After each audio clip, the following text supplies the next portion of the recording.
七哥说完，中石化、中石油，还有什么几家都马上脱钩中概股。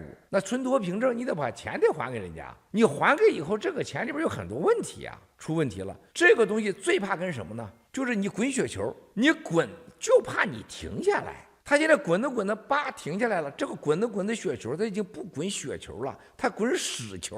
这就叫庞氏骗局的最新玩法，叫华尔街，叫做金融杠杆。滚着滚着屎球，又遇到一个更邪恶的中国共产党，高艳艳、王岐山、海航、马云、马化腾、马明哲、陆金所来了，给你玩啥呀？已经不是滚屎球了，直接给你滚炸弹，里边全是炸药，知道了吗？给你滚炸球。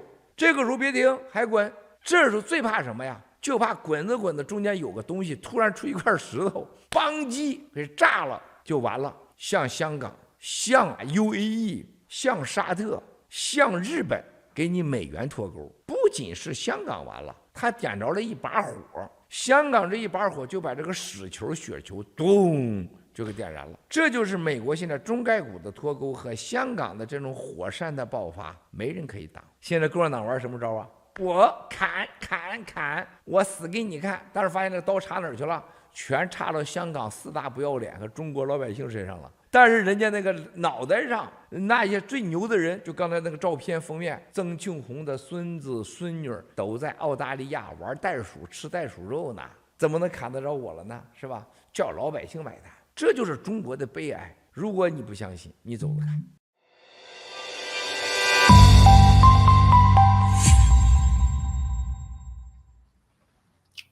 Good evening, everybody. How are you doing? My name is Bindi. Welcome to another episode of Business News. And we have our co-host, 007, as well as Jesse.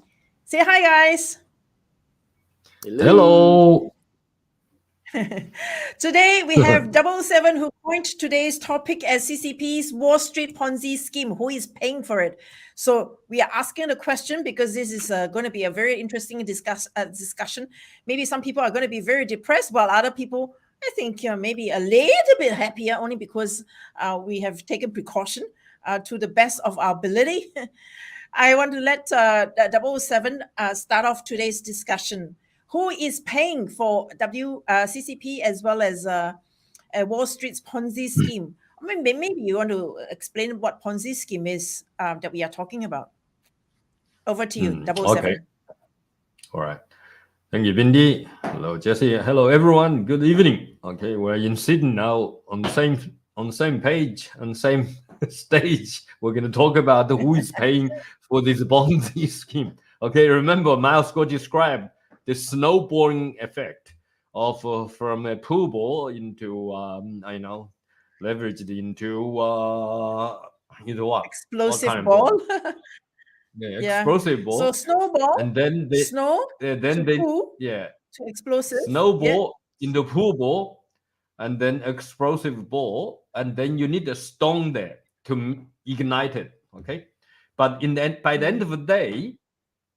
Okay, Zheng Qinghong's grandkids, granddaughter, grandson, they're not paying it. They're playing in Sydney, stay in Sydney, facing the beautiful, Darling Harbour, and they eat the kangaroo meat, which is legal in Australia. You can buy that in, I suppose they could shoot themselves alive and then do it.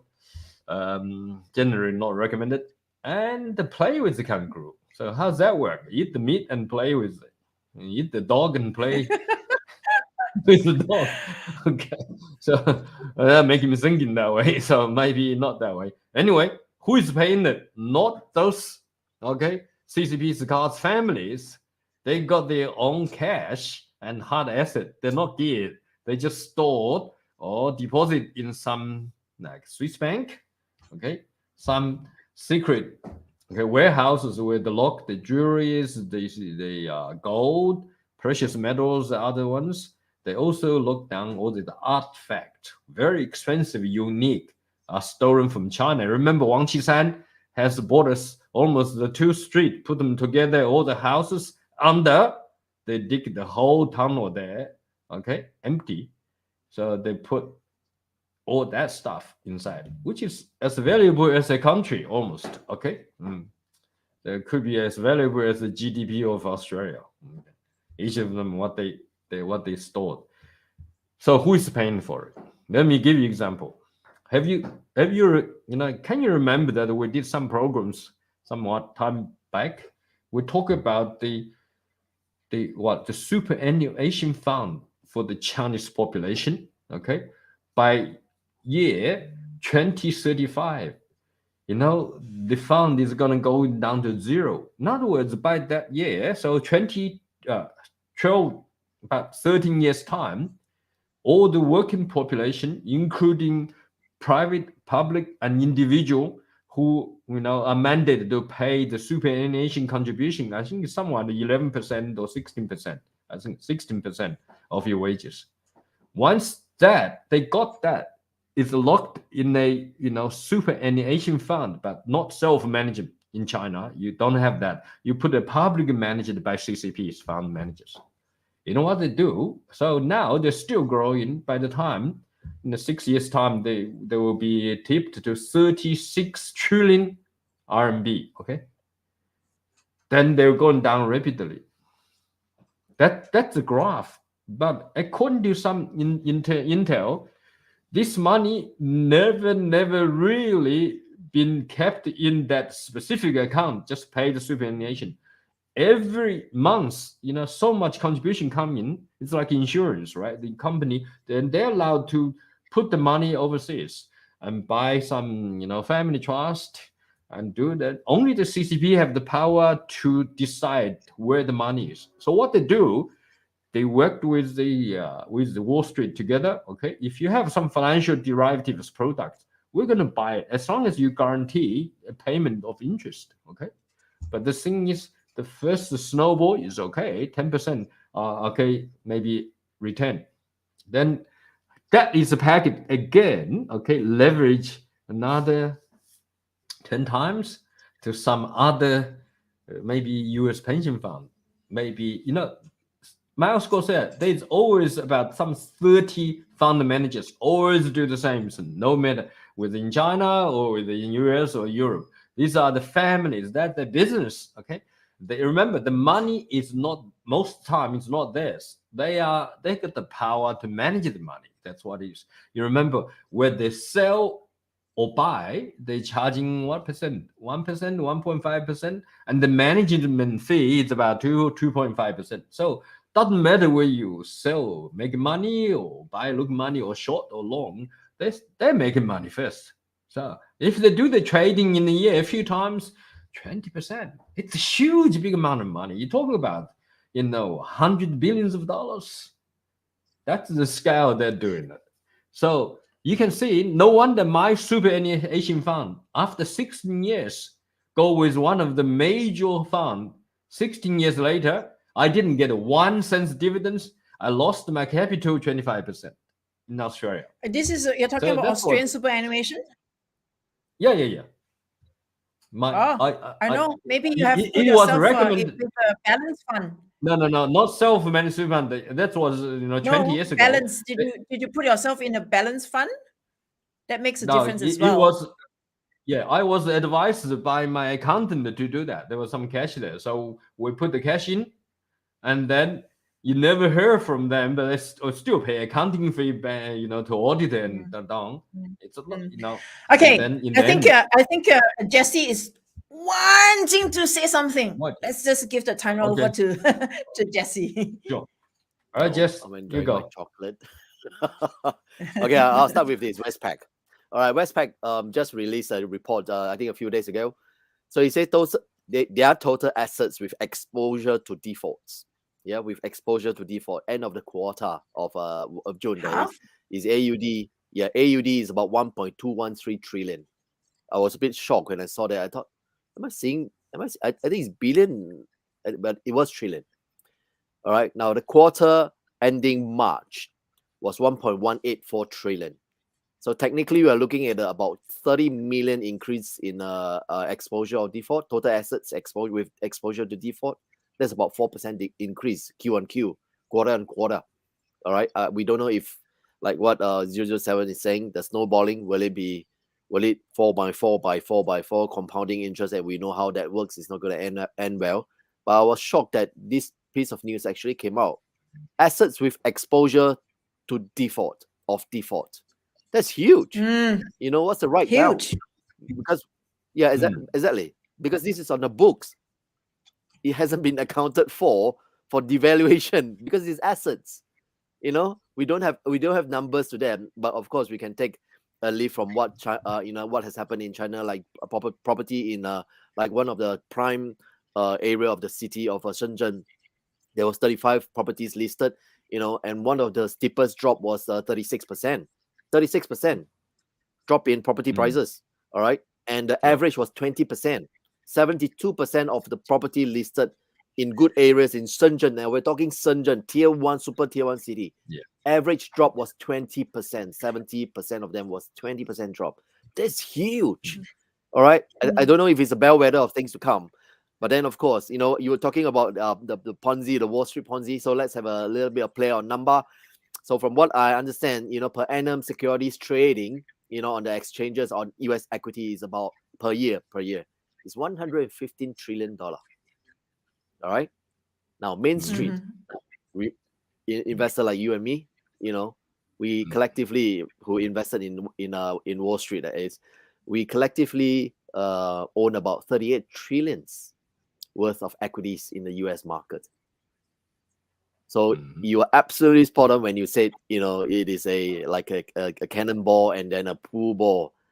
And apparently, you know, we might look at Hong Kong, but then, you know, the US, just looking at US alone, wow. And then the stock, the global market cap, that is, right? The market cap globally for all the stocks in the world is about 100 trillion. So which immediately when I saw this number, I go, oh, hang on.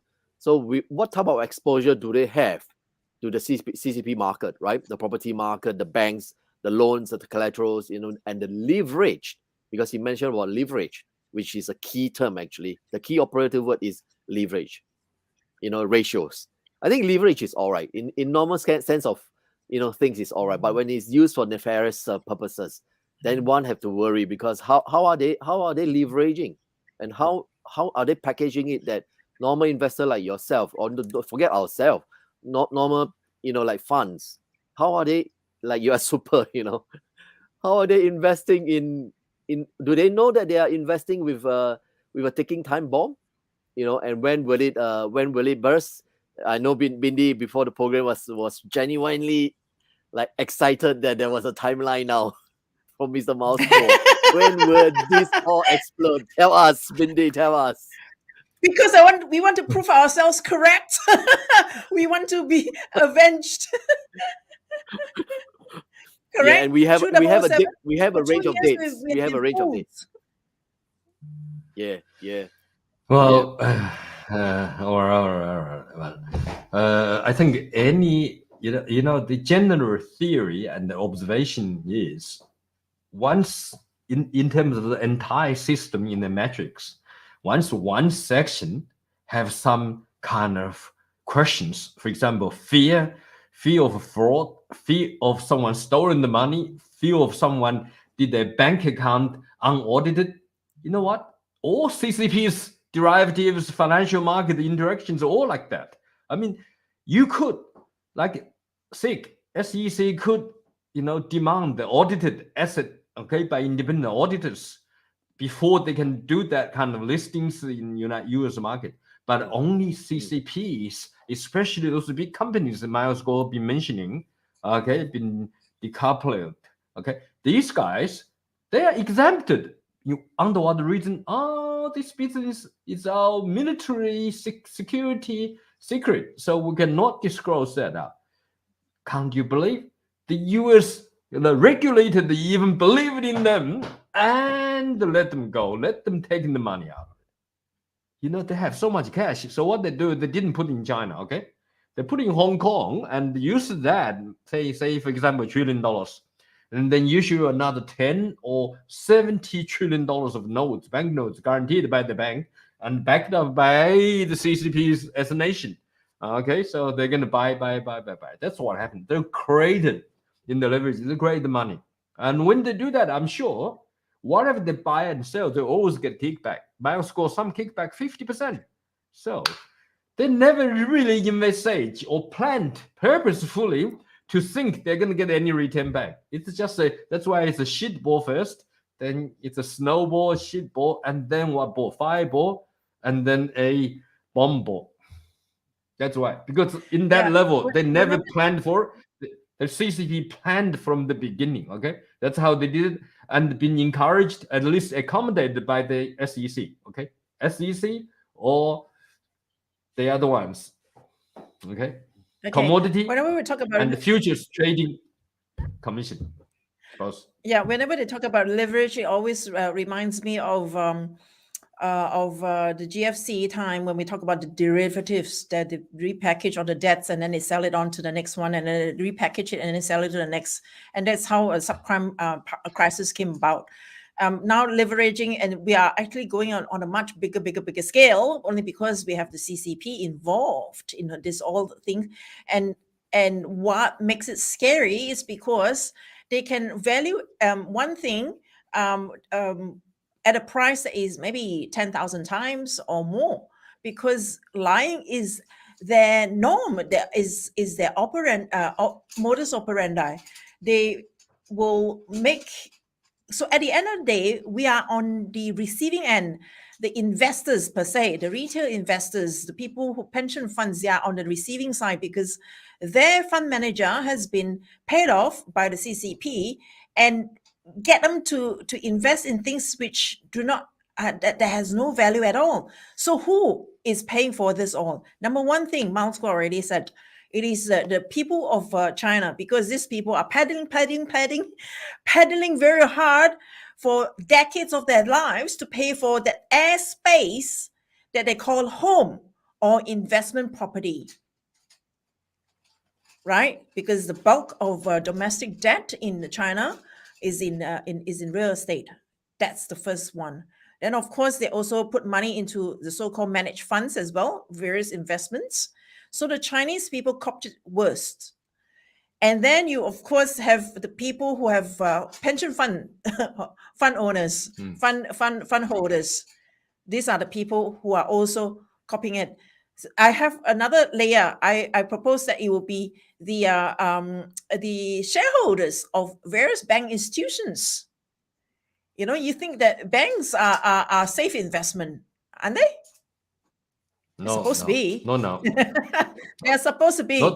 And they are going to be affected. So when you have these three layers of victims per se, can anyone else be doing well? We are all going to be affected one way or another. So Jesse, you have something else to tell us.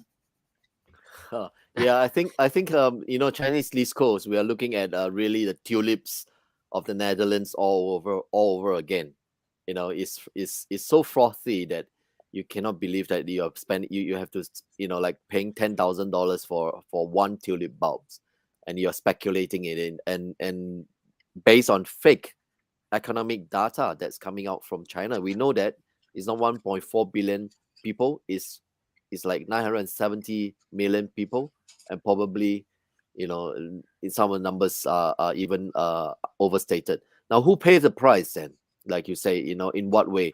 So I believe one of the victim will be the devaluation of currencies, and that's not going to be like the Thai baht currencies. Like it started from Russia, right? Remember, it started from Russia, and then it hit across the world 8 hours away to Thai baht, and then ringgit happened, and then the rest starts to fall, and the market have to shop, and that's what we knew as the Asian financial crisis. All right, and then what you spoke about, a CDO, which is still, we call that toxic debt, right? Which is still there, and in fact, I think it has just grown even bigger, and nobody is looking at it. Like the Chinese property market, and for most banks, in fact, for a lot, 35 to 45% or 50% of their revenue or their income is from interest mortgages, and you take away that, what is classified as bad loans, and of course, again, the bonds. A lot of Moody's and S&Ps, they have started to downgrade a lot of the Chinese real estate. Now, they haven't really downgraded the banks. that's the bellwether. That's the marker that we should be looking at, because once they start to downgrade the banks, oh wow, you know the horse has bought out, and there's no turning back already, you know. And once they downgrade, you know, costs will go up, meaning from investment grade BA or B1 or whatever. Once it gets to C, or you know, like it's junk bond. That means risk of default is really high. I think Mr. Mousko is alluding to that. Yeah, and the Chinese is doing that. I mean, the CCP is doing that deliberately because they have been moving a lot of the gold reserve back to China, like Russia. They've been buying a lot of gold. You know, copper has gone down, nickel they're still buying. So they're buying things which they feel that has a store of value, because they know that once the sanction comes in, they will suffer. Yep, and of course, then ordinary folks will get it, and then people all across the world. I think it's all across the world because our economies are so interlinked and mashed up. Right, over back to you. That's right. Yep. Yeah.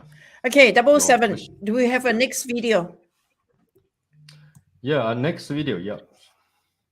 Next video. Give Flower a little bit of time. I just talk about what Jesse is, you know, it's open. It's a continued discussed. I think you're spot on in terms of the interactions between the Chinese banks and then the rest of the world, the banks. You know, when they do the business between China, there's a trade. Okay, so the currency exchanges. There's also investment.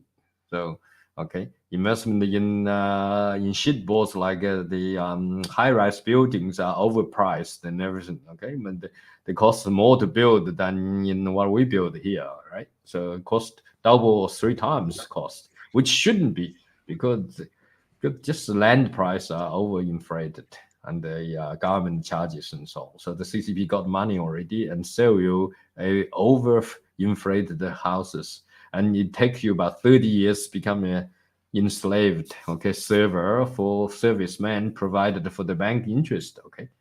But you know what happened? They equally have attracted a lot of cash from overseas through Hong Kong market to invest on. And those guys, you couldn't believe, the big guys, the fund manager, they never even went to the site. They don't care. As long as you sign some kind of interbank guarantee, then you guarantee that, say, 10% or 15% payment, that's okay.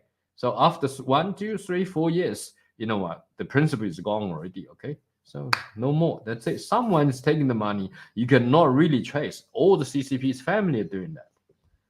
So that's a slaughtering of both sides. So, but then you see why the fund manager does that. Think about it. You come along to Hong Kong, there's the BGY, and there's the kickbacks legally, okay? In other words, commissions. There are many more parties going around. So people love to do the business with CCP. You know why?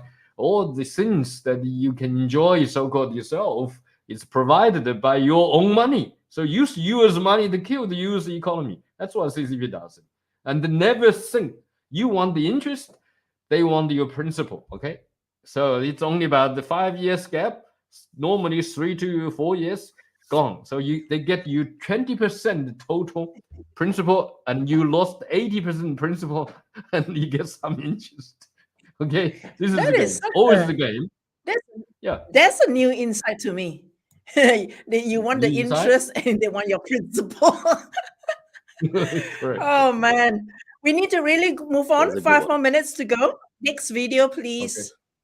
现在中国人几亿人活在城市现代化生活当中，家里边住着楼，厕所没有水冲，没有空调，咋办呢？因为中国所有的核电厂、中国所有的发电厂用了3件东西都是进口的。最重要的，核电厂里边的所有的管控制的全是欧洲的软件 ，EDA 软件。发电厂所有的核心设备全部都是德国、英国的，然后是美国的。没电了。 你家马桶的水能上去吗？电梯能上去吗？大事在后边呢，兄弟姐妹们。所以 EDA 的限制就限制了整个现代化生活的 DNA。中国这些年欺骗西方 WTO， 你获得的东西全给你归到零去，社会会给你造反。共产党现在想回到2000年以前，还能回到吗？回不了了。中国人就把它吃了。那停止在2022能停下来吗？ Nancy Pelosi 登台湾之前，他停不住了。台湾人民、美国人民、国际社会把它吃了。习能回到19大以前吗？不修宪，共产党把它吃了。综合所述，没有任何共产党的活的余地。EDA 是科技脱钩的开始，是中国现代化生活、现代化经济和共产党的庞氏科技骗局破灭的开始，还早着呢。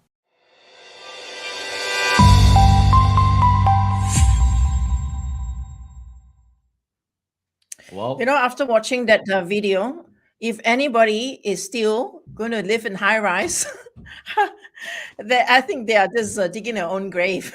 Really, seriously, it is scary enough. 007 is lying to say something. Come on, tell us. you're right. I mean, that's what exactly I want to say. You just spelled out. And I think the Miles Gore called the DNA of your modern life. So you need the EDA, the softwares to run these whole things. And if you don't have that, then you're gone. You remember that reminded me, the Minister of Science and Technology. Remember that guy who been captured by the CCP? The minister is a good friend of Zheng Qinghong. Okay, Zheng Qinghong is one of the best friends. So he's been there. You remember they also put the money a scheme that they can, do the supercomputers software. Right? You know what the money gone? Half the money put it in their own pocket. The daughter-in-laws in somewhere in the West, and then he married a Western guy, and she is spending money like unbelievable. Even Miles Gore said, well, Miles Gore's friends said they family have so much money. He just couldn't believe. So it ended up with they kickbacks like 50%. There's all like $100 billion investment, and the deal they have made. They want the one stage you want to buy the sculpting technology for chips. And they didn't. And Miles Gore, I think one of his associated families are actually involved with the planning and the deal making and so on. So he knows everything. When you see how this, Chinese hard-earned money, so-called Waihui, foreign exchange, hardcore currency, been just wasted to their own pocket, they're going to have a modernized life. I don't think so. So Miles Gore is 100% right. We'll just wait and see that happen. That's called shitball. So the top 30 levels is going to drop shit balls on the floor. All right. That's what happens. They got no water. They have to somehow pull it out. Otherwise, the whole apartment stinks. Back to Jesse. You want something? Yeah, Jesse has worked in China before. He can tell us firsthand about the kickback lifestyle, not lifestyle. Kickback He's got business. a lot of problems.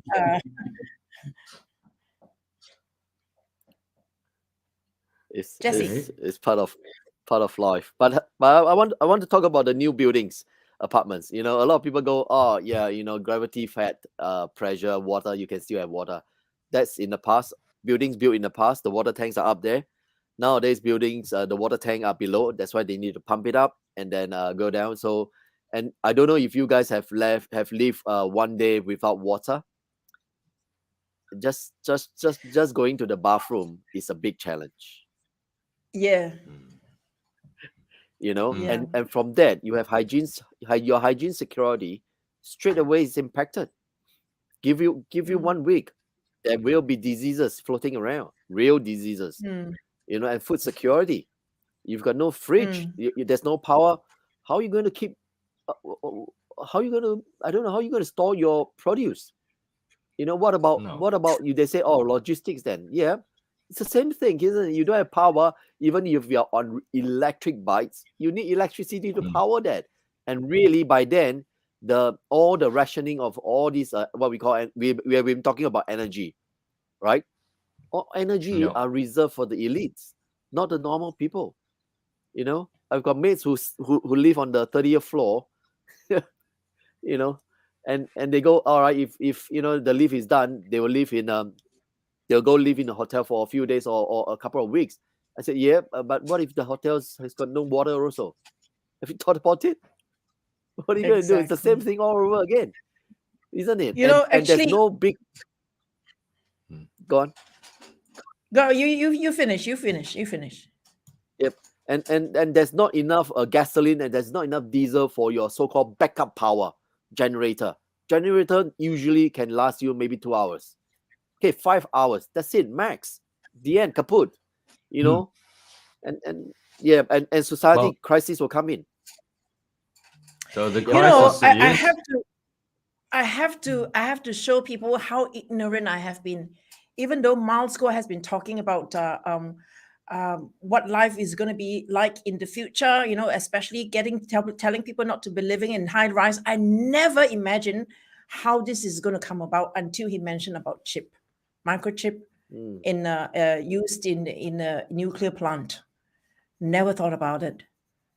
That shows how little knowledge an average person like me, and I'm pretty average, and a lot of people are like me. We just cannot imagine. a lot of people are below average. And remember, most products or services requires 50 to 120 steps in logistics, supply chain. And all this supply chain requires energy, meaning electricity, by nuclear or whatever, I don't care, but it needs electricity. If one drops off, your supply chain is gone. You'll take a bid to get back. You know, you can use bicycles, of course, you know, but not for co-produce or reefers. Yep. And airlines, right? Airlines, you know, half of all the airlines in China, you know, they have reported a loss of $20 billion for the first half of the year. And what happens when the chips are not running? And then what happens to the stock? What happened to the LISCO? What happened to the leverages that we spoke about? Wow. I just can't wrap my head around that. Amazing. Well, who's paying for? In the end of the day, who is paying for it? Not only the Chinese people with the superannuation fund, okay, collectively managed or stolen by the CCP, okay, in 12, 13 years they're gone run to zero, okay. Not only that, that's why that now we realize that's why someone have to create a biological weapon, you know, to get everyone killed, so they don't have to pay all that kind of stuff because they're stolen, right? And not only that, I mean, you know, equally on the Wall Street side, you know, those fund managers, they for teachers union fund, retired military personnel wives fund, all those funds, there's a huge amount of money that they're all gonna get in. They've been managed by the Wall Street guys, and they Wall Street do business with China. You know why? Because you buy mine, I buy yours, we all get commission, right? Double commission. And then I buy your bag, you buy my bag. Then someone doesn't have after 3 years, I don't have the money to pay you back. Okay, sorry. So you drop the bomb off, the shit bomb, and then you drop the bomb off. I mean, this is a fireball bomb. Bomb. You know what happened? The thing is, someone's going to get very angry. Someone's going to be paid for that. Plus, you know, the origin of the creation of the COVID-19 plus the jabs. Yeah, they're killing a lot of people. So somehow Xi Jinping have to answer that question when he come to the United States, propose a meeting with U.S. government, President Biden, November. And someone said, the Miles Guo said that when he comes, he probably never want to return back. You know why? Even if he return back, you know, then the other end is ready to have him killed. And if he doesn't return back, and that end have them jailed as well. So there's the end. But the most unfortunate thing is that people are waking up so late. And this kind of reincarnation always continues after half decades. We never learn. Okay, guys. We are 5 minutes over.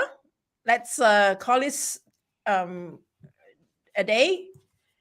And we'll be back next week with another exciting topic on the new, not so exciting economy that we are in. But it's exciting in the sense that it's unprecedented. Unprecedented bad. Okay. So, guys, do you want to say anything short to conclude before we go? Okay. Thank you, everyone. And I hope you enjoyed our program. Before society descend into anarchy, 3 things: sleep security, food security, and hygiene security. All these three will go without the chips, and then society will descend into anarchy within 3 days.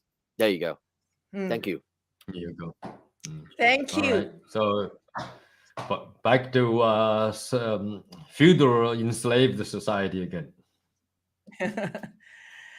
Okay, let's see. Let's hope not.